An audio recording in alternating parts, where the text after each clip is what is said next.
Messi വിവാദത്തിൽ reporter channel MD ആൻഡോ അഗസ്റ്റിന്റെ സഹ സ്പോൺസർമാരെ കേന്ദ്രീകരിച്ചും ED അന്വേഷണം. സഹ സ്പോൺസർമാർ ആരെല്ലാമാണെന്നും പണമിടപാടുകളും സാമ്പത്തിക സ്രോതസ്സുകളും സുതാര്യമാണോ എന്നുമാണ് ED അന്വേഷിക്കുന്നത്. പ്രാഥമിക അന്വേഷണം പൂർത്തിയാക്കി ഉടൻ ECIR രജിസ്റ്റർ ചെയ്യും.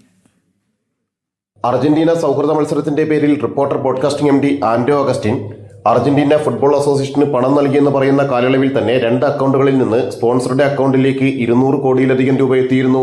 കള്ളപ്പണം വെളുപ്പിക്കാൻ ഏതെങ്കിലും കമ്പനികൾ പേര് വെളിപ്പെടുത്താത്ത സഹ സ്പോൺസർമാരായി ആൻഡോ അഗസ്റ്റിന് പണം കൈമാറിയിട്ടുണ്ടോ എന്നും ED പരിശോധിക്കും. ഇതു സംബന്ധിച്ചുള്ള പ്രാഥമിക പരിശോധനകൾ കൂടി പൂർത്തിയാക്കി ED ECIR രജിസ്റ്റർ ചെയ്യും. റിപ്പോർട്ടർ ബ്രോഡ്കാസ്റ്റിംഗ് കമ്പനിയുടെ വിദേശ പണമിടപാടുകൾ, സാമ്പത്തിക ഇടപാടുകളുടെ സുതാര്യത, GST വിവരങ്ങൾ, ആദായ നികുതി സ്റ്റേറ്റ്മെന്റുകൾ എന്നിവയും ED പരിശോധിക്കുന്നുണ്ട്. 200 കോടിയോളം രൂപ സ്പോൺസറുടെ അക്കൗണ്ടിൽ എത്തിയതിലാണ് കൂടുതൽ വ്യക്തത വരേണ്ടത്.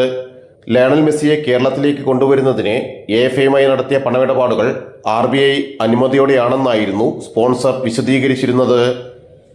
ജനം, കൊച്ചി.